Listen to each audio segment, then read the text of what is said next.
السلام علیکم ورحمۃ اللہ وبرکاتہ۔ دانتوں میں پھنسے ہوئے چھوٹے چھوٹے ذرے ان کو نگلنے کا حکم کیا ہے؟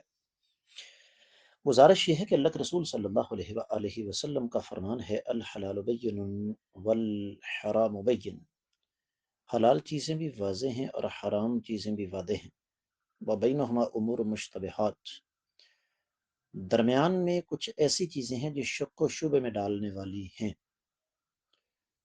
ومن وقع فی الشبہات وقع فی الحرام، جو کسی شک و شبہ والی چیز کا شکار ہو گیا گویا کہ وہ حرام کا شکار ہو گیا۔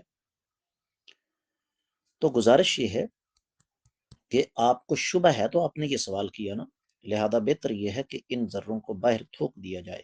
امید ہے کہ آپ کو سمجھ آ گئی ہوگی۔ واللہ تعالی اعلم۔